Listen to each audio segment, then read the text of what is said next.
crap. You know, all this is kind of your mess. I know a couple of magic words myself, starting with the word please. Hey everyone, so typically when the Comics Lounge comes at you, you kind of see us from downstairs in the lounge. Well, I'm not always lounging downstairs. Sometimes I'm lounging right here in my kitchen and making dinner for the family. So, we're going to talk the Spider-Man No Way Home trailer. I'm very excited for this. And there was a really awesome scene in it that allowed us to dive in to what might happen here. And the coolest part about this is not only do we get to see Peter, but we get to see MJ a lot.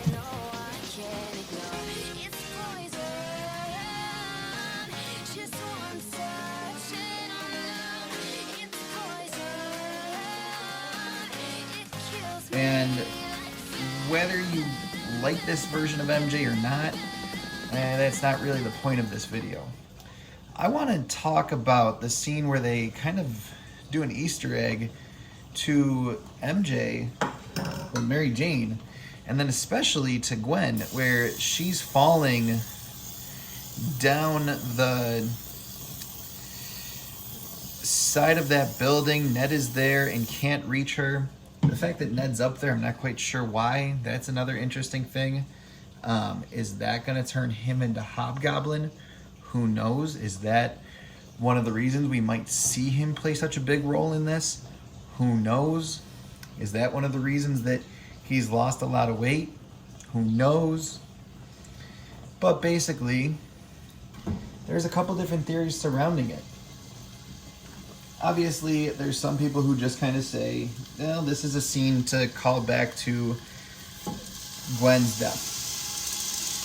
That's where they want to go with this. That's all it was for, and why make anything bigger out of it? Well, clearly you haven't been on YouTube for a long time, because on YouTube we take the smallest thing and make the biggest thing out of it.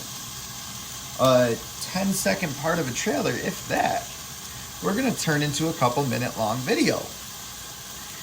And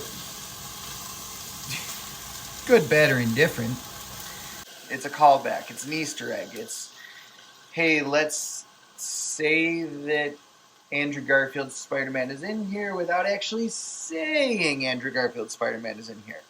And that's exactly what it is. If you're hearing sizzling in the background, it's the turkey burgers cooking. So, if you're ever in town, Master Chef as well as Master Lounger. But yeah, it's one of those scenes where could it be more, could it be less than what they're playing it off to be, and will it make the final cut? Personally, I think it's going to make the final cut. I don't see why they would take this scene out of here. Obviously, in Andrew Garfield's version, Gwen dies. From the plot leak, we know that if the plot leak is 100% true, which obviously we always take with a grain of salt, MJ dies. So it's kind of hard to tell here based on everything that's going on. If you've got 3 Spider-Men, one, how is Gwen going to die? At least one of them is going to be able to save her, depending on where they're at. And you reallocate your resources depending on how you need to. And 2, do you guys want to see, well, not, I shouldn't phrase it, do you want to see her die? Are you okay with that? Obviously, Gwen dying while it was comic book accurate kind of pissed a lot of people off. It's like, why are you going this direction? Do we need her to die? Is that really the case, really the way that it needs to go in this second iteration to push Peter Parker's story forward?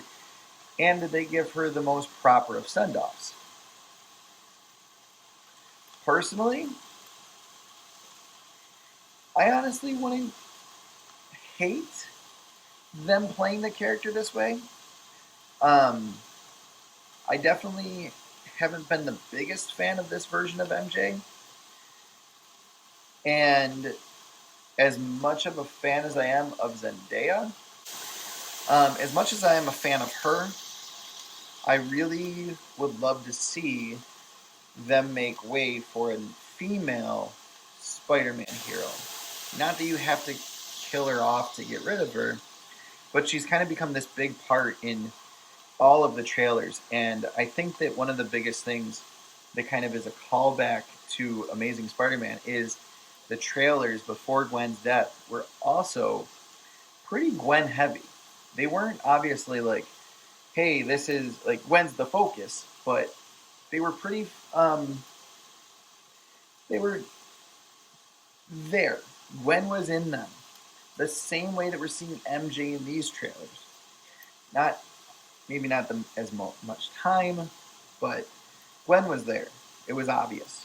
I was never a huge fan that obviously in the original Raimi universe we never got to see Gwen and that we went straight to Mary Jane. I thought that we missed out on a good Gwen there and a good scene where Gwen did die so that way Peter then moves on to Mary Jane and that trilogy was mainly Mary Jane focused.